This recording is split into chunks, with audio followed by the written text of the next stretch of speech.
Fala aí, galera, tudo bom? Aqui Sérgio Pelissari, mais um episódio aí com a presença ilustre aqui do nosso amigo John. Fala aí, John, dá uma introdução aí pra gente. Poxa, e aí pessoal, tudo bem? Obrigado, Sérgio, pelo convite. Está sendo um prazer te conhecer pessoalmente. Eu já acompanho seus tweets, e seus vídeos. Boa. Então, está sendo um presente muito grande. Eu sou o John, quem me conhece do Twitter, do Fibonacci, né, fazendo um vídeo de setup do JJ, falando de matemática e tudo mais. E hoje eu sou gerente de produto de uma corretora aqui do mercado financeiro, responsável por toda a frente de mercado brasileiro. Tem alguns outros negócios ali na área de quant mesmo, de algo trading também. E estou começando essa jornada na parte de trading usando a matemática, algoritmos. Não faz muito tempo que eu comecei. Né? Comecei esse ano operando em conta real e tudo mais. Foram 3 anos que eu passei estudando, lendo livro e estudando a matemática. Então está sendo um presente muito grande ser convidado pelo Sergião, que é referência, poder vir falar aqui um pouquinho. Então, obrigado. Não, prazer é meu, prazer é meu. E aí, cara, vamos lá. Vamos ter uma pautinha aqui para isso que não esquenta que meu português está muito péssimo, assim. Eu tô tentando aprimorar meu holandês, eu converso inglês o dia todo, meu português tá ficando um pouquinho de lado. Então vamos lá, como é que surgiu assim você acordou e falou, cara, eu quero automatizar minhas estratégias. Como é que nasceu assim essa ideia em você? Bom, eu sempre fui um cara extremamente ansioso. Meu maior desafio na vida foi começar a aprender a lidar com problemas emocionais, né? Contemplar as nossas próprias limitações, os nossos vieses cognitivos, e eu fui refém disso por muito tempo. Até hoje eu sou em diversos aspectos da vida. E a gente começa a fazer trading, a gente que estuda e vê gráfico, indicador, a gente começa a operar na mão. Poxa, a gente passa tanta confiança que a gente faz um backtest do passado, a gente vê, passa, nem que seja no papel, as operações dando certo. Só que no momento, a operação começa a ir contra, você fecha, mas teu stop é ela lá embaixo, ou você aumenta a mão onde não deveria, né? Sim. Ou você espera, eu tenho fé que o preço vai subir, mesmo que tenha um candle vendedor. E várias nuances que requerem um nível de maturidade emocional muito grande para você ter uma gestão de risco, que é a parte mais importante para mim no trading, é a gestão de risco. A gente Uhum. perde muito quando a gente está sob ali, especialmente fazendo day trade, que você está dirigindo uma Ferrari ali. A briga de Então, tique nervoso. cara, com certeza. E você fica ansioso e a mão soa e requer muita sabedoria e experiência para você ter a frieza de operar que nem um robozinho Uhum. na mão. E eu tentei fazer isso por alguns anos. E não foi falta de estudo. Sempre fui um cara da matemática, né? Minha formação ali é engenharia física. Então, eu sempre tive a noção de padrões ali da modelagem probabilística do mercado e as coisas que poderiam me gerar qualquer tipo de alfa, né? Vantagem. Só que quando eu ia operar, eu perdia dinheiro e continuei perdendo dinheiro. Eu botava mais dinheiro que eu não poderia colocar ali, mas eu queria estar no game, que aquilo me Uhum. fazia sentir bem. Eu era convicto que eu estou estudando, eu preciso ter resultado. Uhum. Só que só o estudo, ele aparentemente não é o suficiente se você não tem disciplina de aplicar o que você estudou. Sim. E depois de muito tempo de briga comigo mesmo, eu decidi, olha, vai me doer muito, mas eu estou disposto a ficar de 6 meses a um ano sem operar, sem botar meu dedinho no gráfico, porque eu sei que eu Uhum. estou perdendo dinheiro, mas eu preciso de encontrar outra forma. E aí eu comecei a ver vídeos no YouTube da galera de Forex, inclusive, automatizando as operações. E claro, a gente começa a ver vídeo de vendedor de robô, que O vende isso gráfico aqui, mágico, né? Você viu o gráfico gráfico mágico de mágico. crescimento, assim. Exatamente. E claro, eu caí por isso no começo, eu achei que era muito fácil, né? Também, começando a aprender, a gente acha, pô, eu encontrei a máquina de dinheiro. Uhum. Só que por trás desse monte de perfumaria, tinha uma ferramenta que eu sabia que eu ia precisar de aprender a usar, né? No meu caso, foi o MetaTrader. Para mim foi a coisa que eu vi que era mais direta para eu poder automatizar minhas estratégias. Eu já programava em Python na faculdade, só que eu vi o MetaTrader como uma porta de entrada um pouco melhor para mim. Uhum. De qualquer forma, aí eu comecei eu vi, cara, eu preciso de parar de operar para poder aprender a automatizar a estratégia. Então, tem até histórico meu de chat antigo com o Sérgio, eu mandando dúvida de MQL5 para ele, porque eu não sabia como funcionava. Sim. Mas foi um sacrifício que foi necessário ser feito por causa de muita dor emocional. Teve período que eu cheguei até a ficar com o pé na depressão, porque você estuda e perde. É muito difícil você ter uma esperança e você manter essa esperança por muito tempo. Você precisa de fazer o que precisa ser feito. Então, esse foi o motivo de eu começar a automatizar as estratégias. E você falando, lembrou de um episódio meu também. Porque acho que eu tô no mercado já há uns 10 anos, 11 anos, alguma coisa assim. E do quinto ano para frente, eu cheguei no nível que eu me considerava já um bom trader, né? Um trader que estava arrancando um trocado do mercado, estava feliz, estava muito confiante, né? Então, se a gente sabe fazer dinheiro do nada, né? Conhecido como mercado, a gente fica muito convicto, né? A gente fica com o ego um pouco elevado de estar sempre correto nas operações. E aí eu sempre conto, né, para a galera a minha história da sexta-feira, né? A sexta-feira 13, literalmente, que teve. Que foi assim, foi um período maravilhoso, quando eu fiquei mais ou menos um mês e meio, 2 e meio operando, sem tomar nenhum stop, né? Não stop, desculpa, não fechar o dia negativo. Então, sempre, todo dia, eu estava tirando o dinheiro do mercado. E aí, o que aconteceu? Nessa sexta-feira, eu operei, o mercado abriu, né? Eu acho que mais ou menos 10 e meia, eu já tinha feito o meu, e fechei o MetaTrader e feliz, né? E aí aconteceu a pior besteira da minha vida, cara. Eu resolvi abrir um MetaTrader de tarde. E aí o dólar tava numa posiçãozinha gostosa ali, que eu falei, pô, quer saber? Vou botar meia mãozinha aqui, que não dói, né? Ponho meia mãozinha aqui, vou fazer essa operação aqui e vamos embora. E aí tomei um stopzinho, um violino, né? Porque eu entrei muito conservadorzinho, só para pegar aquele movimentinho ali, e tomei um stop. Falei, bom, quer saber? Eu vou abrir outra operação só para pegar esse dinheirinho que eu perdi e aí fecho no dia no 0 a 0 do jeito que estava. E aí tomei outro stop. E aí não aceitei aquilo. Não é possível. Todo esse tempo sem tomar nenhum stop, não vai ser hoje que eu vou tomar um stop. E comecei a dobrar a mão, dobrar a mão, dobrar a mão. Pegar aqui, pegar ali. Só que ali eu não estava mais operando na minha sanidade. Eu estava operando na vingança de, tipo, fechar com o dinheiro que eu comecei no começo do dia. E, cara, resumindo, eu entreguei praticamente 2, 3 semanas numa tarde de sexta-feira, onde o mercado nem faz muita coisa, né? Raramente faz alguma coisa de interessante sexta-feira de tarde. Só que o problema não foi esse. Tá? O problema foi o que aconteceu depois. Eu não estava se sentindo mais capaz de operar e não estava mais convicto nas minhas operações, e minha mão inverteu. E aí foi uma drástica sequência de loss que tive que parar, repensar, reestudar para poder voltar para o mercado. Então, realmente, cara, o psicológico eu falaria que é 80% aí do mercado. Felizmente, o robô elimina, né, essa parte. Se você pedir para ele abrir 40 mil contratos, ele vai abrir sem nem pestanejar, sem nem olhar para trás. Então, essa é a parte boa dele, é sentimento zero. É verdade.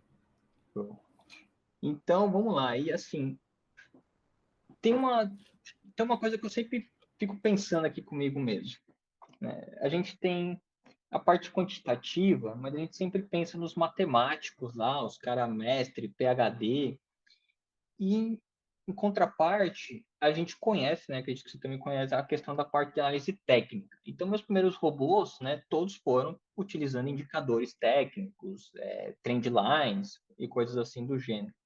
Você acha que a gente tem espaço para robôs que utilizam, né, como base de decisão análise técnica, ou tem que ter alguma matemática por trás dos bastidores? Olha, eu fiquei muito tempo caducando em volta desse assunto, porque eu sou o tipo de pessoa que também gosta de estudar análise técnica, a fórmula. Qual que teve a ideia do cara de fazer esse tipo de cálculo para poder fazer esse tipo de indicador? O que esse indicador significa na sua mais pura interpretação matemática? E, na minha opinião, muitos indicadores da análise técnica são estudos que poderiam ter sido feitos de forma matemática, de uma forma um pouco mais, né, não flexível ali, mas de uma forma mais acessível, até mesmo para a interpretação. Tanto que uma coisa que eu adoro fazer é o quê? É ter uma ideia matemática, de alguma forma, de algum measurement, e escrever um indicador no TradingView de forma a interpretar isso, só que eu ver ter ali a visualização de como aquela média está movimentando, aquela soma, ou então aquele desvio padrão que eu calculei de XYZ. Então, para mim, os dois têm muito mais interseção do que as pessoas até acham, né? Porque eu imagino que a gente fala de quant trading e tudo, a galera pensa, né? Os matemáticos com modelos de skill de volatilidade e transformada de Fourier, aquilo. Sendo que, na verdade, o que sempre vai te ajudar é sempre buscar as coisas que você consegue interpretar na sua completude, entendeu? O que é uma média? Uma média tem exponencial, tem a linear weighted, tem a volume weighted e tudo mais. Entender o significado e tentar aplicar isso na sua forma mais básica. Por quê? Uma das coisas que eu vejo que foi um erro meu muito grande, alguém que sempre amou estudar indicadores. A minha tela era 2 telas só de indicador diferente. Era o setup do Didi, era o setup do JJ, era o setup da Maracutaia 2000. E aquele excesso de indicadores me dava uma tranquilidade, que eu falava, isso aqui tá tudo Não aplicando. não precisa nem do Kendo, né? Você só olha o indicador Exatamente. E, cara, depois que eu fui para essa parte de quantitativa, eu fui ver, cara, isso aí é o maior tiro do pé de tudo. Porque até para validar uma estratégia e tudo, a gente vai acabar chegando nesse assunto, você precisa de ter uma simplicidade para saber se aquilo funciona ou não. Depois você começa a adicionar uma perfumaria, um filtro ou outro, mas fechando a pergunta, o que é? A análise para mim, usando a matemática, a probabilidade, os padrões, né, o método probabilístico para depois encontrar alfa em cima disso, e os indicadores, hoje para mim tem uma interseção muito grande. Os indicadores que eu produzo são indicadores que têm um viés completamente matemático, só que eu fiz eles de alguma forma para eu interpretar na tela. Então, se você realmente estuda os indicadores e tudo, até mesmo, vamos falar, o candle, o Open, High, Low, Close, você consegue fazer um indicador ou um modelo matemático usando o Open, High, Low, Close, né? Dos últimos 200 candles, quantos dos candles foram positivos, quantos candles foram negativos? Você pode fazer um indicador, que é um rolling ali de porcentagem de candles positivos. Então, para mim, a análise técnica sempre foi muito quantitativa. Só que a gente tem, claro, o que? Aquele tipo de pessoa que lê a subjetividade do mercado.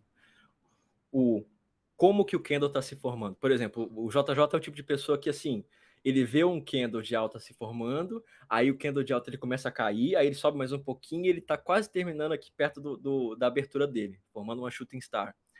É o tipo de pessoa que fala, não, o mercado vai cair. É muito óbvio, entendeu? E aí ele encerra a operação.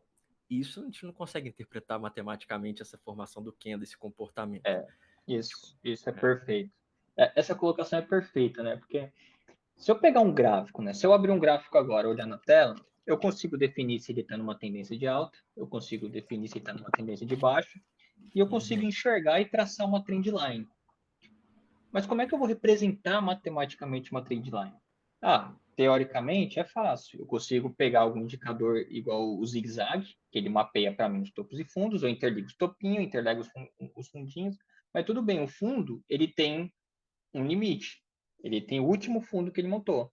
Como é que você vai projetar essa linha? Né? Vai ter que entrar um pouco de matemática, você tem que projetar o raio, tem que projetar linha, né? Você tem que fazer algum cálculo em cima disso. E coisas que você fala, poxa, é só uma trend line, né? E outra coisa bacana também, uma média móvel pode, quantitativamente falando, definir uma trend line, né? A média móvel de 200 que todo mundo gosta. Acho que é o maior divisor de trend lines do mundo aí. O pessoal, quando tá para cima, o mercado é para cima, quando tá para baixo, o mercado tá para baixo. Ela tem muito poder, né? A média de 200 períodos. E é uma forma simples também de você simplificar esse processo de definir se para você tá uma trend de alta, uma trend de baixa. Então acho que é uma união, né? A gente pode utilizar os dois. Acho que as coisas estão aí para serem utilizadas da melhor forma. Exatamente. E algumas coisas podem se coincidir com a outra e tudo. que nem você falou, o de trendline, uma coisa que eu uso para tentar tangenciar, né, a interpretação de uma trendline, se eu estou olhando para o gráfico, é que nem você falou, tem a média de 200, vamos falar, eu com um pouco viés matemático, eu já penso numa regressão linear ali, né, possíveis canais e tudo. Então, a gente nunca vai conseguir substituir a habilidade subjetiva do ser humano, da capacidade do córtex pré-frontal de analisar tudo que está ali e de traçar uma trendline ou de traçar até um fibo, entendeu? No Fibonacci. Exatamente. Mas a gente consegue chegar talvez próximo o suficiente, é aquele trade-off. Eu vou chegar próximo o suficiente que pelo menos eu vou conseguir fazer alguma coisa que é muito mais objetiva, que vai me dar segurança, que pode operar de forma automatizada, e eu estou disposto a deixar 30, 40% do meu gain na mesa, mas para ter da minha ansiedade sair de 10 para ir para 1. Acho que esse é o ponto, né? Teoricamente, você está fazendo investimento escrevendo o seu modelo para você pegar os frutos que você não tem que ficar mais de frente para a tela, né? Uhum. Até para jogos, né? Acho que qualquer joguinho aí, tem joguinho aí que a galera gosta de jogar bastante. Alguém compra um robô. Ah, eu estou trabalhando, não quero ficar na frente do robô, não quero ficar na frente da tela jogando. O robô está trabalhando por mim enquanto eu estou fazendo outra coisa, né? Uhum. E eu acho que é isso muito bacana. Somente aquele, imagina o dia, eu tô aqui, sei lá, hoje eu tenho que eu preciso operar, tá? Eu preciso operar para sobreviver. Imagina o dia que você tipo acorda com o pé esquerdo. Já acordou, bateu o dedinho do pé na quina da cama, acabou o café, vai ter que ir no mercado buscar café, tá chovendo, você fala, pô, ainda tem que operar. É. Não vai ser um dia muito produtivo para você. E coisas como essa, o robô te livra, né? Então, você pode estar tendo seu dia ruim, mas você não está aplicando o mau humor dentro do seu operacional. O robô está continuando tomando as decisões dele. Uhum. Precisamente. Exatamente. Boa. Vamos lá. E. Ah, essa daqui é muito bacana. Acho que a gente até conversou um pouquinho antes, né? Qual que é a magia de ser bem sucedido no backtest?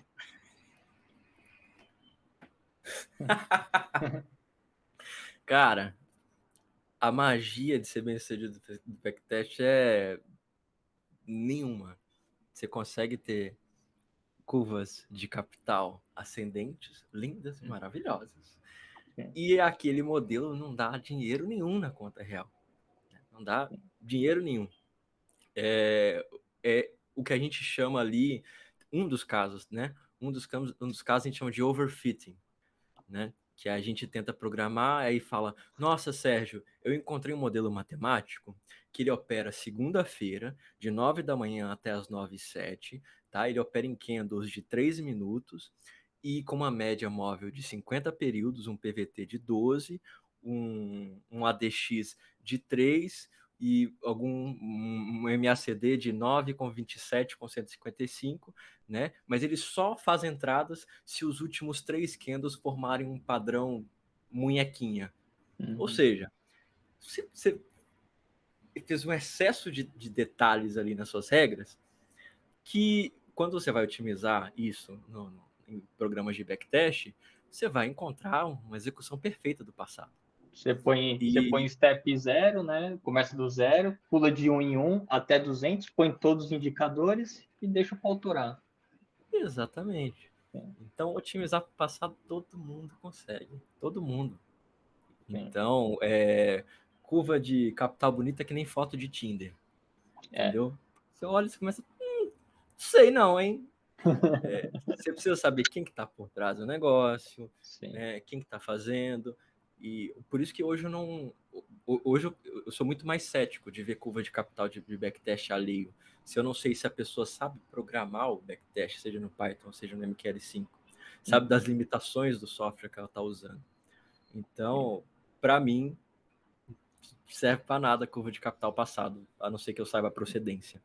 sim, sim. É uma coisa que eu gosto muito de fazer quando eu estou desenvolvendo uma estratégia. Antes de a ferramenta de backtest, né? Como eu falei, eu gosto muito do Python, que ele me dá uma liberdade infinita de facilitar o meu processo. Só que às Uhum. vezes você tem um pouco mais de trabalho do que se fosse no MetaTrader.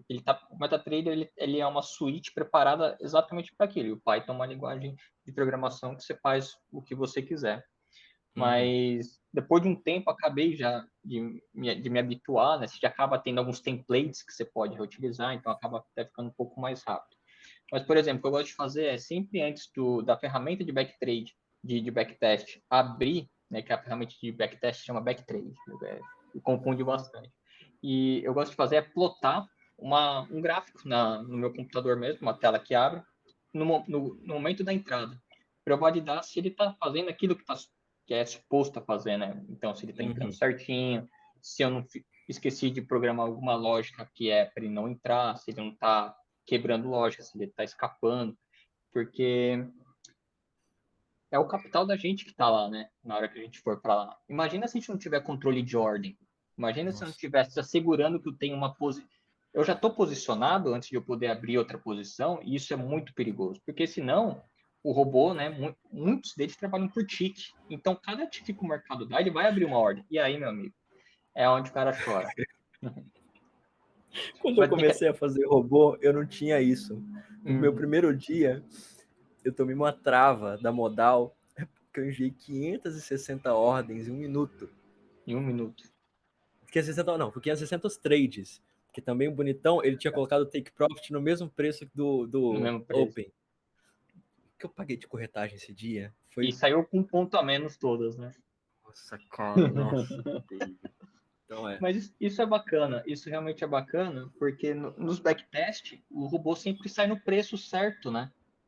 E se você for na conta real, o mercado está vivo, o mercado está negociando. Precisa ter alguém comprando uma ordem que você está vendendo e alguém vendendo uma ordem que você está comprando. E aí também tem essa diferença, né? Imagina se tem um robô que a meta dele é fazer R$100 por dia. Ele vai lá e fecha no 100, mas tipo calculou 90. Daí ele abre a segunda operação e essa operação dá um stop loss. Voltou no 0 a 0. E aí tem que ir pro o coin flip. Tem que ver se ele consegue mais uma operação para fazer as 100 pila dele. Então é bem frustrante isso daí. Show. E esse daqui é muito bacana. Quais são os mitos, assim, alguns mitos ou crenças, ou algumas convicções que você tinha consigo mesmo antes de começar essa parte quantitativa? Que era muito difícil programar. Que eu ia ter que ser aqueles japoneses de 17 anos que estão sei lá, joga xadrez no Citadel todo Capital, dia. que joga xadrez, exatamente, Uhum. para poder montar um programa, isso aqui, e esse mito foi quebrado. É aí que tá. Às vezes o maior esforço que a gente faz não é para estudar, é para tipo começar a estudar, é de sair do 0 e pro 1. E quebrar o medo. E aí a gente começa a ver, tem algum modelo ali que dá para pegar da internet, fazer copiar e colar, né? Óbvio. Muito provavelmente aquele modelo da internet ali talvez não seja o modelo que você deveria estar usando, mas é um começo. Você tem no mínimo um esqueleto que você pode trabalhar. E aí esse foi o primeiro mito. O segundo foi que eu precisaria de um excesso de capacidade matemática para poder ganhar dinheiro no mercado. E quem me ajudou a quebrar muito esse mito foi o Lex, que ele ficava puxando meu rabo. John, keep it simple, stupid, keep it simple. E eu já estava misturando, né? E eu gosto muito de ler umas literaturas de análise de digital signal processing para mercado financeiro. Né? Não sei se você conhece o John Ehlers. Não. Mas, cara, ele é o cara de usar cálculo fudido para mercado financeiro, de transformada, de atração de transformada, de noise modeling.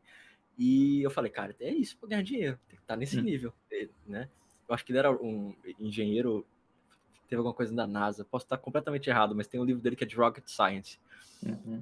E depois que eu comecei a botar o meu pezinho, claro, o primeiro robô que eu fiz foi aquele desastre que eu fiz um monte de indicadores, eu falei, vou colocar 30 indicadores, porque aí eu vou ganhar dinheiro, com certeza. E aí eu fui aprendendo com as pessoas corretas, que é o quê? E aí hoje eu consigo usar um exemplo que acontece comigo, que eu uso de exemplo para as pessoas que me fazem essa exata pergunta, que é o quê? Hoje eu consigo ganhar dinheiro operando futuros, no day trade, usando uma média móvel, entendeu? Uma média móvel. E aí a pessoa, mas como você ganha dinheiro usando uma média móvel? O segredo está aqui. Você pega um negócio simples, desde que seja média móvel, um negócio extremamente simples, mas com uma gestão de risco. Né? Quanto você está disposto a perder? Quanto eu estou disposto a ganhar? Ah, ok, o modelo ele ganha R$ 110 num dia e perde 105 no outro, já considerando custos operacionais. Ok, eu tenho net ali entre posição ganhadora e vencedora de R$ 5, já descontando custo operacional. Bacana. Essa Não curva fiz de nada. capital no longo prazo vai ser subinte, usando Sim. uma média móvel. Uhum. Então, a gente é capaz de fazer isso.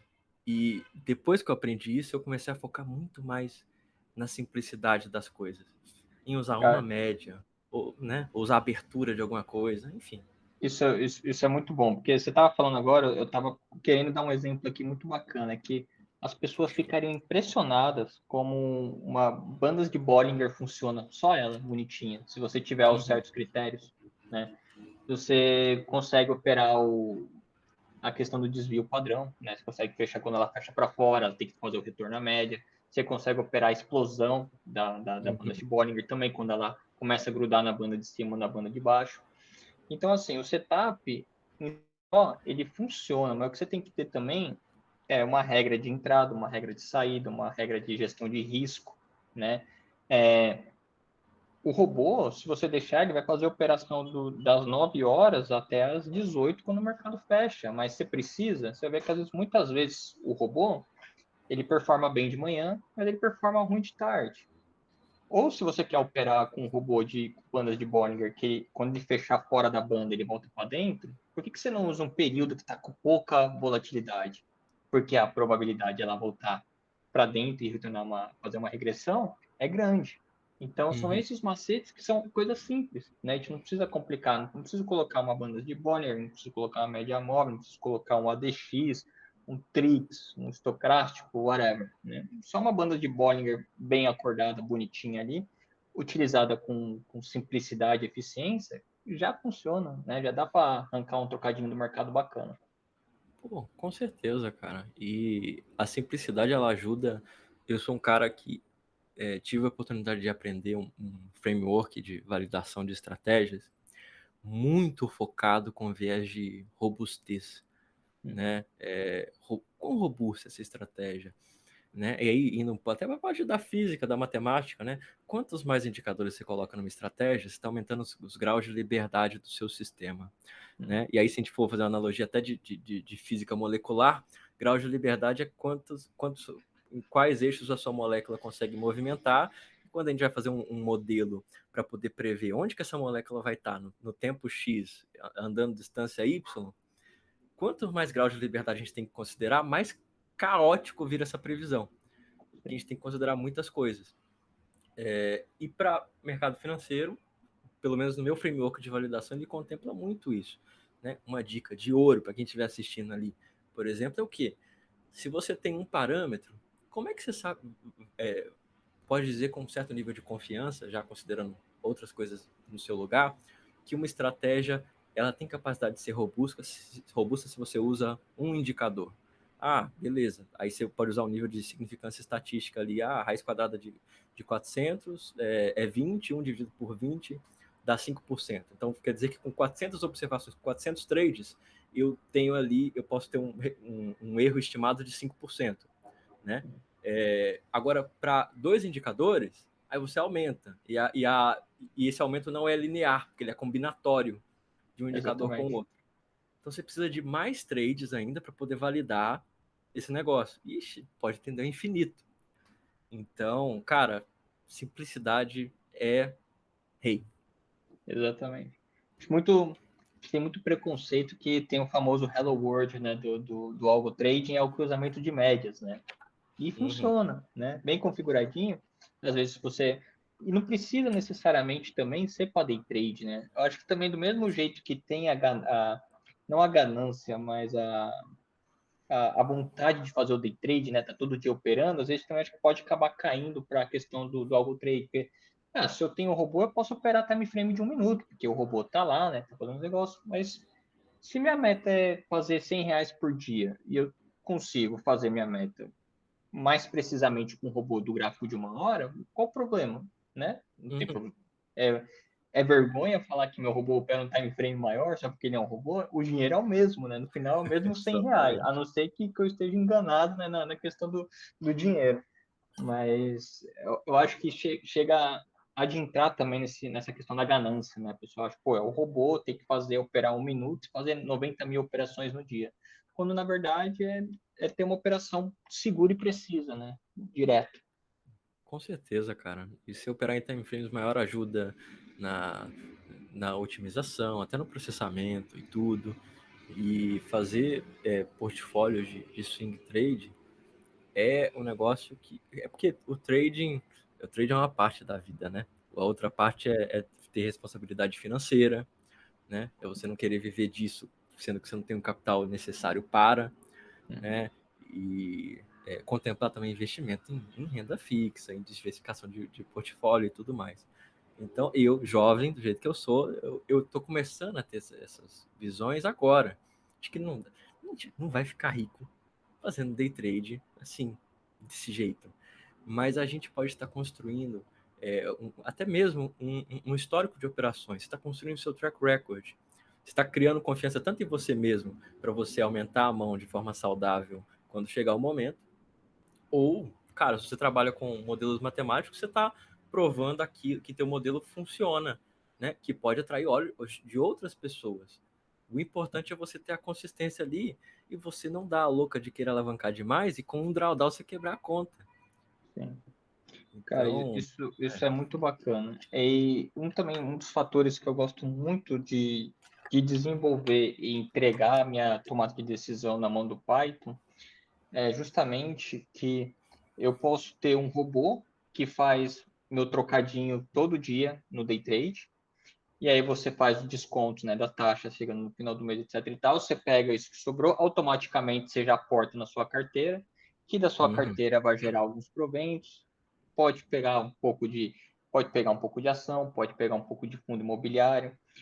Indicadores técnicos teoricamente funcionam um pouco também em fundos imobiliários e tem alguns pontos muito interessantes com imobiliários que eles adoram testar fundo, né? Eles têm bastante choque em questões de fundos anteriores, que isso é bacana, dá para você pendurar a ordem lá também, e você vai comprando mais barato e você não precisa estar assistindo, tá? Então, você cria o ciclo alimentício, né? Dentro desse próprio mercado. Então, você pode tirar um pouco de opção e opção, eu acho que ainda é muito pouco explorada nessa questão quantitativa, né? uhum. Eu acho que mais os players grandes que gostam de utilizar as opções, mas é muito fácil extrair informação de qual opção você utiliza. Você só precisa definir o critério na sua entrada.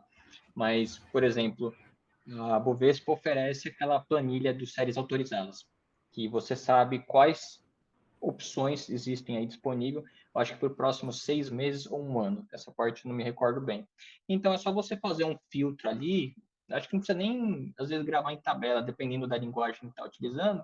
Você consegue ali na hora saber o strike e o código, o símbolo que você precisa já para posicionar. E eu acho isso fantástico, né? E acaba.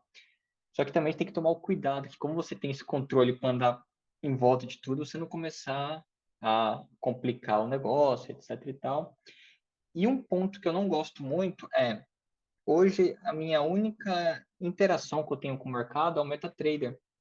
Só que às vezes o que eu tenho de dinheiro lá disponível no MetaTrader não condiz com o que tem na corretora.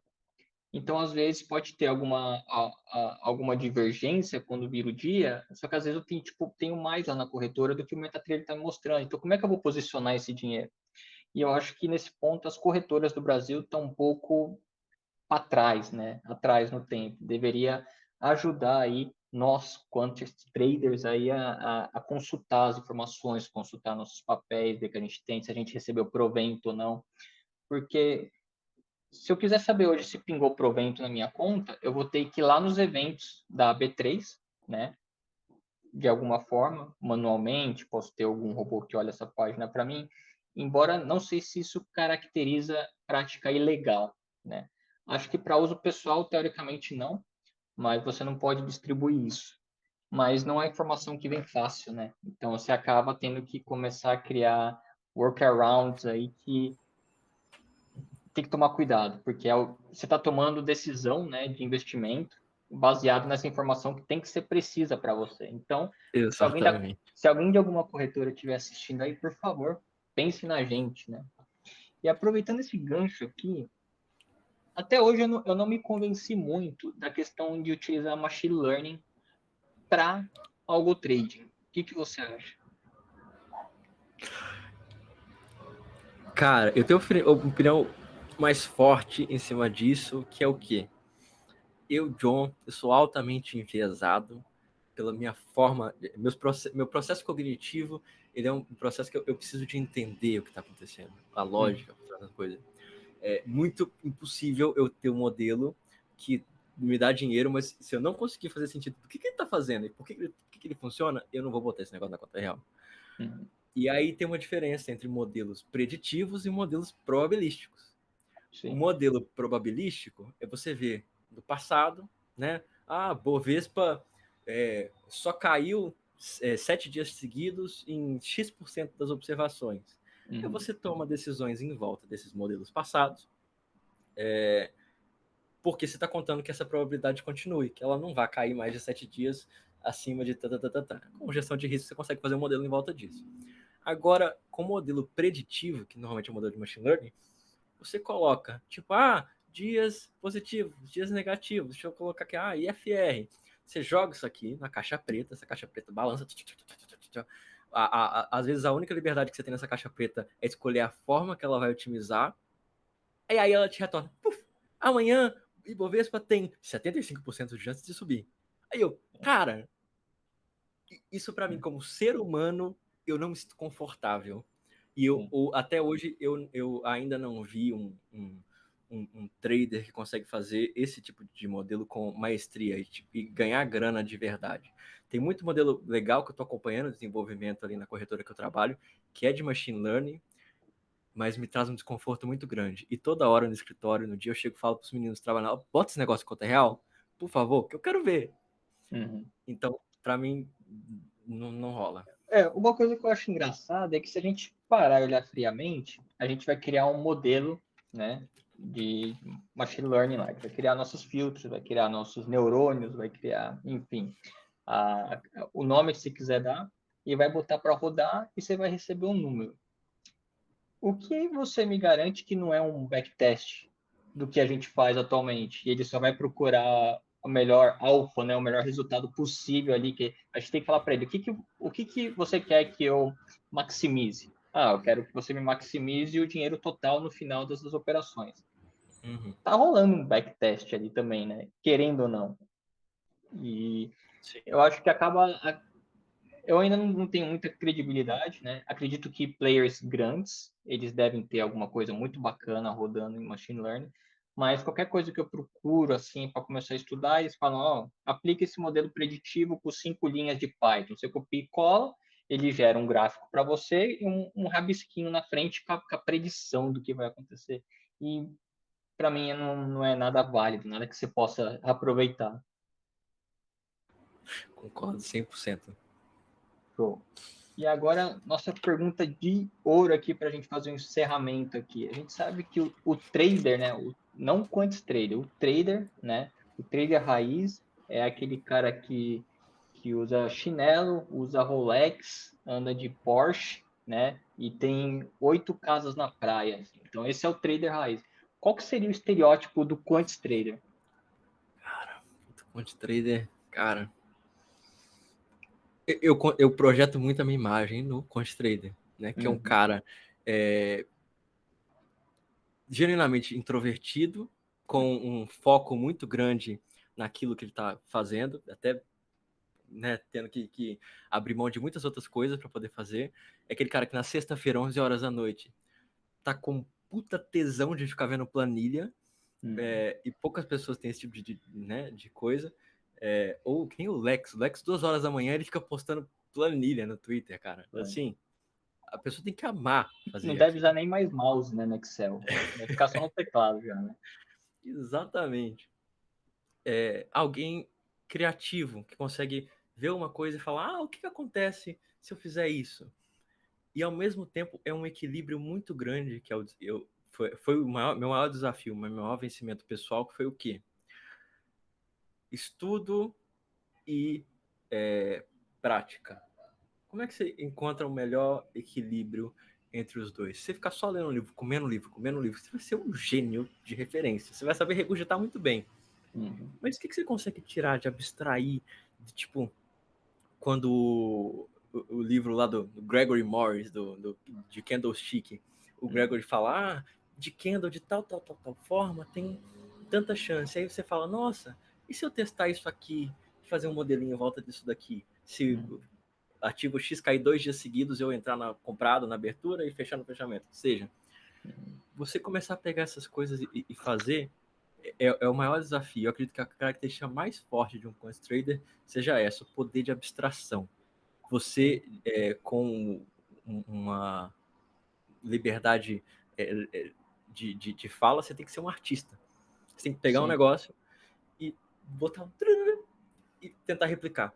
É isso. Você não precisa ser gênio, você não precisa ser nada. Você só precisa ter um esforço muito grande, porque não é fácil ficar olhando para número, fazer sentido e tudo. E, claro, todo quant trader que eu conheço, genuinamente, o cara já é meio esquisito. Você vê de longe que aquele cara tem um parafuso a mais ou a menos. Aquele cara é quant. Aquele cara é quant. Não, acho que é bacana. Acho que uma coisa bacana que você falou, que eu acho que faz totalmente sentido. Acho que é um cara que percebe padrões. A gente vai perceber um padrão, né? Vai fazer um teste rápido no gráfico se aquele padrão se repete e dali começa a magia, né? Pô, isso daqui funciona. Não, peraí. E se eu precisar de alguma coisa que me fala tendência? Eu vou colocar isso daqui. Pô, teoricamente funciona. Vamos usar e começa, né? E aí vai a aventura.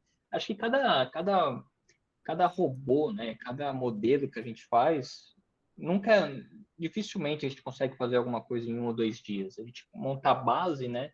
E no final, se a gente se certificar que o negócio tá bacana, tá pronto, colocaria aí 1 mês, mais ou menos, de desenvolvimento, 1 mês e meio, depois backtest, depois conta demo, e depois a gente põe pro game. Então, nunca é fácil, né?